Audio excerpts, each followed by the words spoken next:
जब इस संसार में कोई व्यक्ति ये कहता है कि मेरी किस्मत खराब है, तो महादेव मुस्कुराते हैं, क्योंकि महादेव कहते हैं मनुष्य की किस्मत कभी भी जन्म से तय नहीं होती। किस्मत हर दिन हर क्षण मनुष्य स्वयं लिखता है।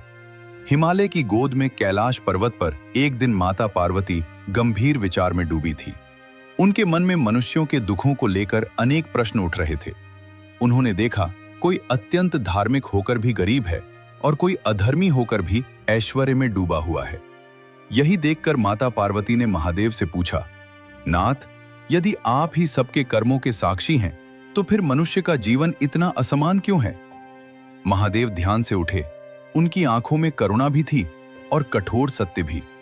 महादेव बोले, पार्वती, मनुष्य केवल परिणाम देखता है, कारण नहीं, और जो कारण नहीं समझता वही भाग्य को दोष देता है। महादेव ने कहा, जिसे लोग भाग्य कहते हैं वो वास्तव में पूर्व जन्मों और इस जन्म के संचित कर्मों का फल है, परंतु यह फल स्थायी नहीं होता। हर नया कर्म पुराने भाग्य को बदलने की शक्ति रखता है।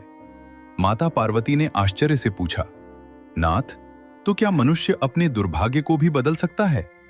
महादेव ने गंभीर स्वर में कहा, हां पार्वती, लेकिन शर्त यह है कि उसे स्वयं को बदलना होगा। महादेव बोले, मनुष्य चाहता है सुख, लेकिन त्याग नहीं चाहता। वो चाहता है सफलता, लेकिन अनुशासन नहीं चाहता।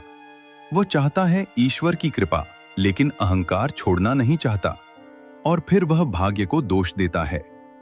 महादेव ने आगे कहा, पार्वती, जो व्यक्ति हर असफलता में स्वयं को सही समझता है, उसकी किस्मत कभी नहीं बदलती। लेकिन जो व्यक्ति हर असफलता में स्वयं को सुधारता है, उसके लिए मैं स्वयं मार्ग बनाता हूं। महादेव ने अपने त्रिशूल की ओर संकेत करते हुए कहा, त्रिशूल के 3 शूल मनुष्य के 3 शत्रु हैं, अहंकार, आलस्य और भय। जब तक यह तीनों जीवित हैं, भाग्य कैद में रहता है। महादेव बोले, मनुष्य का भय उसकी सबसे बड़ी बेड़ी है। भय असफल होने का, समाज का, भविष्य का। जो भय से मुक्त हो गया, उसकी आधी किस्मत उसी दिन बदल गई। माता पार्वती ने पूछा, नाथ, भय से कैसे मुक्त हुआ जाए? महादेव ने कहा, जो यह समझ ले कि यह शरीर नश्वर है, वही निर्भय हो जाता है, और जो निर्भय है उसके कर्म शक्तिशाली हो जाते हैं। महादेव ने अंतिम शब्दों में कहा, याद रखना पार्वती, मनुष्य की किस्मत कभी भी बाहर से नहीं बदलती। जब भीतर परिवर्तन आता है, तभी बाहर का संसार बदलता है। और तभी माता पार्वती ने महादेव से कर्म और भक्ति के उस रहस्य को जानना चाहा, जो मनुष्य के जीवन को पूरी तरह बदल देता है। माता पार्वती का मन अब और अधिक जिज्ञासु हो उठा था। उन्होंने महादेव से पूछा, नाथ, आपने कहा कि भीतर का परिवर्तन ही भाग्य को बदलता है, लेकिन मनुष्य भीतर से बदले तो कैसे बदले? महादेव मंद मुस्कान के साथ बोले, पार्वती, मनुष्य बाहर की दुनिया को जीतना चाहता है, लेकिन अपने मन को कभी जीतना नहीं चाहता। महादेव ने कहा, मन ही मनुष्य का सबसे बड़ा मित्र भी है और सबसे बड़ा शत्रु भी। जो मन पर विजय पाले, उसके लिए कोई भी भाग्य अडिग नहीं रहता। महादेव बोले, मनुष्य दिन भर हजारों विचार करता है, और वही विचार धीरे धीरे उसके कर्म बनते हैं। कर्म आदत बनते हैं, और आदतें उसका भाग्य। माता पार्वती ने कहा, तो नाथ, क्या केवल विचार बदलने से किस्मत बदल सकती है? महादेव का स्वर अब और गंभीर हो गया। केवल विचार नहीं, संकल्प भाग्य बदलता है। महादेव ने कहा, संकल्प वो शक्ति है जो देवताओं को भी बाध्य कर देती है, लेकिन मनुष्य का संकल्प बहुत कमजोर होता है। आज कुछ चाहता है, कल कुछ और। महादेव बोले, जिस मनुष्य का संकल्प डगमगाता है, उसकी किस्मत भी डगमगाती रहती है। तभी महादेव ने एक प्राचीन कथा सुनाई। एक समय एक साधारण मनुष्य था। ना धन था, ना कुल, ना विद्या, लेकिन उसके भीतर एक ही संकल्प था, मैं अपने जीवन को व्यर्थ नहीं जाने दूंगा। महादेव बोले, उस मनुष्य ने ना देवताओं से वरदान मांगा, ना भाग्य को कोसा। उसने केवल अपने कर्म शुद्ध किए। वो हर दिन सूर्य निकलने से पहले उठता, अपना कर्तव्य करता और फल की चिंता महादेव पर छोड़ देता। महादेव बोले, पार्वती, जिसने फल त्याग दिया, उसके कर्म बंधन नहीं बनते, और जो कर्म बंधन नहीं बनाते, वही किस्मत तोड़ते हैं। माता पार्वती ने धीरे से पूछा, नाथ, क्या यही कर्म योग है? महादेव ने कहा, हाँ पार्वती, कर्म योग ही वह मार्ग है जहां मनुष्य अपने भाग्य का निर्माता बनता है। महादेव बोले, जो व्यक्ति शिकायत में अपना समय गंवाता है उसकी ऊर्जा नष्ट होती है, और जिसकी ऊर्जा नष्ट हो जाए उसका भाग्य भी कमजोर हो जाता है। महादेव ने कहा, इसलिए मैंने पुराणों में कहा है, शिकायत दरिद्रता का पहला लक्षण है। माता पार्वती ने यह सुनकर गंभीर स्वर में पूछा, नाथ, फिर ऐसा क्या करे मनुष्य जिससे महालक्ष्मी की कृपा स्थायी हो जाए? महादेव कुछ क्षण मौन रहे और फिर बोले, पार्वती, जहां अनुशासन होता है वहीं लक्ष्मी ठहरती है। और उसी क्षण महादेव ने अनुशासन, सेवा और आचरण के उन नियमों को बताने का संकेत दिया जो किसी भी मनुष्य को दरिद्रता से निकालकर समृद्धि तक पहुंचा सकते हैं। महादेव का स्वर अब और अधिक गढ़ हो गया। उन्होंने कहा, पार्वती, लक्ष्मी धन नहीं है, लक्ष्मी व्यवस्था है। जहां अव्यवस्था है वहां चाहे कितना भी धन हो, लक्ष्मी टिकती नहीं। महादेव बोले, मनुष्य लक्ष्मी को बाहर ढूंढता है, लेकिन लक्ष्मी सबसे पहले मनुष्य के आचरण को देखती हैं। माता पार्वती ने पूछा, नाथ, आचरण से लक्ष्मी का क्या संबंध? महादेव ने कहा, बहुत गहरा संबंध है पार्वती। जो व्यक्ति अपने शब्दों का सम्मान नहीं करता, लक्ष्मी उसके घर का सम्मान नहीं करती। महादेव बोले, जो मनुष्य झूठ, आलस्य और ताल मटोल को अपना लेता है उसकी किस्मत धीरे धीरे सूखने लगती है। महादेव ने कहा, इसलिए मैंने पुराणों में 3 नियम बताए हैं। पहला नियम, जो मिला है उसका अनादर मत करो। जो मनुष्य थोड़ा पाकर भी दुखी रहता है उसे अधिक मिलने पर भी सुख नहीं मिलता। महादेव बोले, कृतज्ञता वह द्वार है जहां से समृद्धि प्रवेश करती है। दूसरा नियम, सेवा। जो व्यक्ति केवल अपने लिए जीता है उसका जीवन छोटा हो जाता है, और जो दूसरों के लिए कुछ करता है उसका भाग्य बड़ा हो जाता है। माता पार्वती ने पूछा, नाथ, क्या सेवा धन से ही होती है? महादेव मुस्कुराए, नहीं पार्वती, सेवा भाव से होती है। एक अच्छा शब्द, एक सच्चा मार्गदर्शन, एक भूखे को भोजन, ये सब सेवा ही है। महादेव बोले, जहां सेवा है वहां देवताओं का वास है। तीसरा नियम। महादेव का स्वर और गंभीर हो गया, संयम।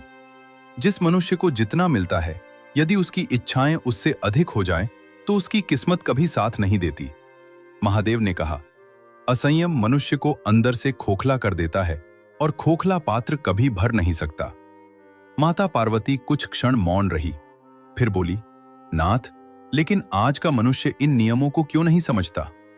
महादेव ने गहरी दृष्टि से कहा, क्योंकि आज का मनुष्य परिणाम चाहता है, प्रक्रिया नहीं। महादेव बोले, वो बिना बदले भाग्य बदलना चाहता है, लेकिन जो स्वयं नहीं बदलता उसका भाग्य क्यों बदले? महादेव ने कहा, मैंने हर युग में यही कहा है, मनुष्य अपनी आदतें बदले, भाग्य अपने आप बदल जाएगा।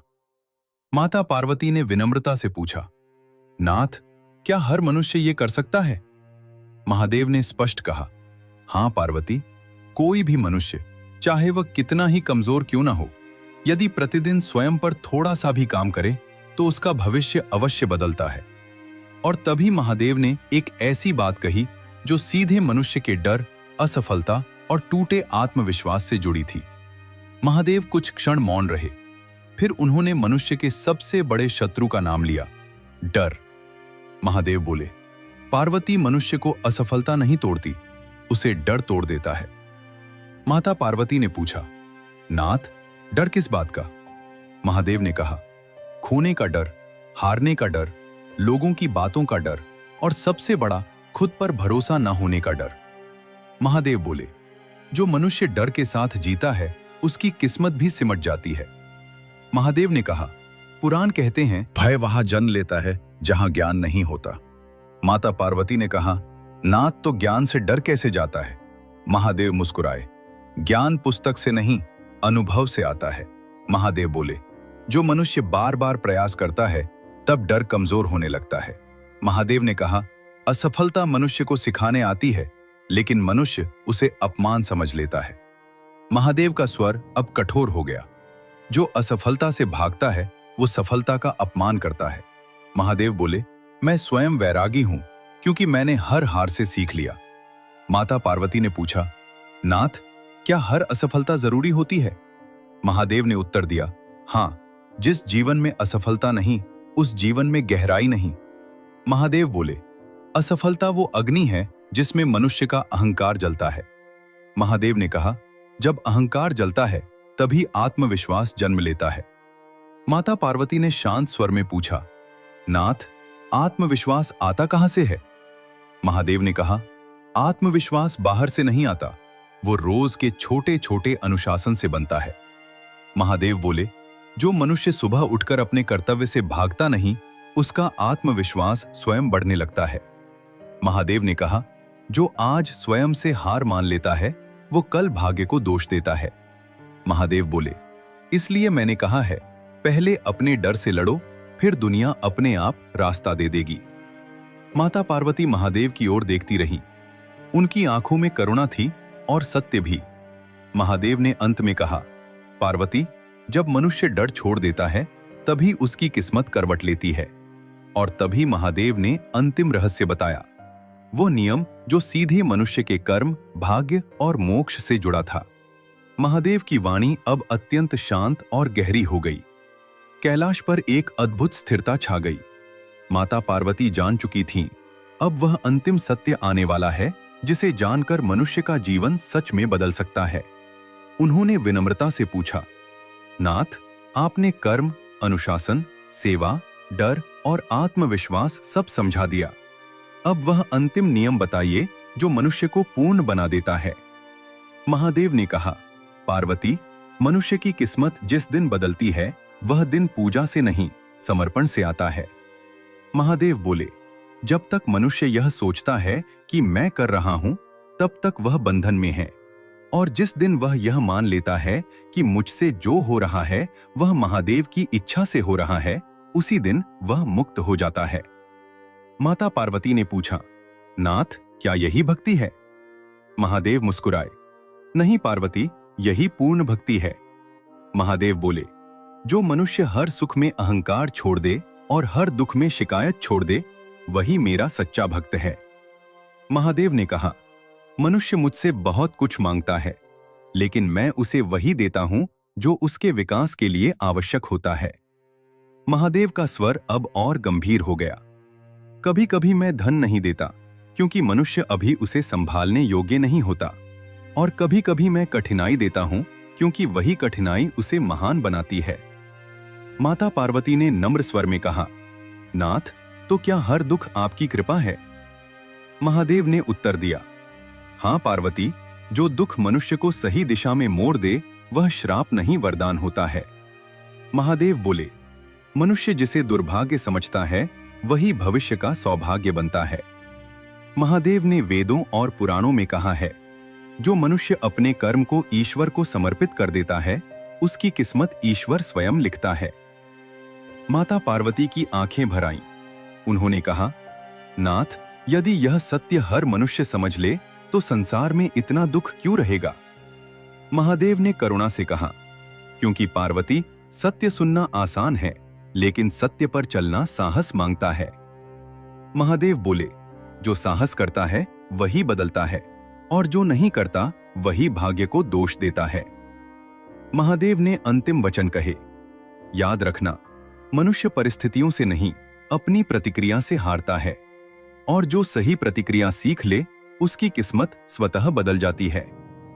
कैलाश पर मौन छा गया। माता पार्वती ने महादेव के चरणों में नमन किया और उसी क्षण यह ज्ञान संपूर्ण सृष्टि में प्रवाहित हो गया। जो व्यक्ति महादेव पर पूरा भरोसा कर लेता है उसके लिए असंभव कभी असंभव नहीं रहता। अगर आपको वीडियो पसंद आया हो तो शिव भक्ति ज्ञान चैनल को लाइक, सब्सक्राइब करें और कमेंट में ओम नमः शिवाय जरूर लिखें। महादेव आपकी सारी मनोकामना पूरी करें। हर हर महादेव।